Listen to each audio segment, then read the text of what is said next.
most important things you can give someone is your time. You don't realize how important just a little bit of your time is and how much it can make a difference. What am I asking you to give your time to? Helping the homeless. According to homelessstatistics.net, found in an article from 2011, at any given time there are 700,000 homeless in the U.S. 60% of those are single males. I hope that these statistics alarm you as much as they do me. Homelessness does not have to be permanent for some people if you could at least donate your time. My dad serves on the board for the Coalition of the Homeless in Orlando, so my family has donated its time and resources to help this cause, and I've seen how much of a difference it can make in somebody's life. I want to convince you to help the homeless by showing you the need for help, just how easy it is to give, and how exactly you can help. First, let's talk about the need for your help. Homelessness is a result of lack of affordable housing and low wages, loss of income or employment, domestic violence, and drug and alcohol addiction or mental illness. When I accessed the website for the Coalition of the Homeless of Central Florida, I found that this last fiscal year, the shelter provided over 245,000 nights of shelter to the homeless. On any given night, 32% of those that they served were children, whose average age is 8. They're able to help around 750 people each day. In order to help these people, the volunteers are needed. The Coalition's goal for 2012 is to engage 25,000 volunteers in service. The need for help is very obvious, so here's what you can do to help out. Volunteering to help with homeless is a very easy process.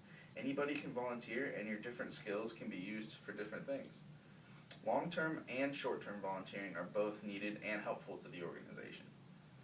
In order to start volunteering, a few easy steps need to be taken.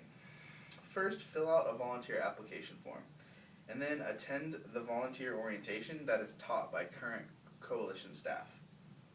Now that you know how to start helping, you should know what and who you're helping. While on the Central Florida website, I found that their goal is to not only provide a safety net for the homeless, but to also get them back on their feet.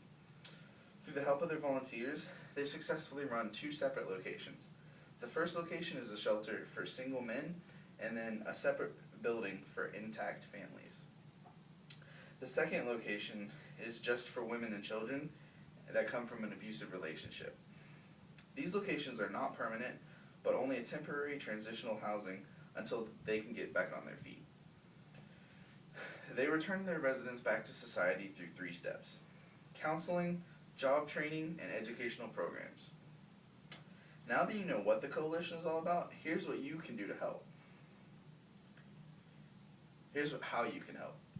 There's many places that need your help to accomplish great things, and the Coalition is one of them. Now I realize that just because I'm from Orlando and have worked with this specific organization doesn't necessarily mean you'll be traveling to Florida anytime soon. But this is a national organization with branches in almost every major city across the United States. You can go to homelesscoalition.org and find information there, or you can go to the headquarters located in Chattanooga and talk to the executive director, Karen Blevins. If your schedule is already full and you can afford it, monetary donations are always welcomed, and it is a tax-deductible donation. You have been presented with the need for help with the homeless, what is being done to help them, and where you can go to help them. With just a donation of your time, you can help a homeless person or family get back on their feet. I'll end with a quote from Winston Churchill. "We make a living by what we get, but we make a life by what we give." Thank you.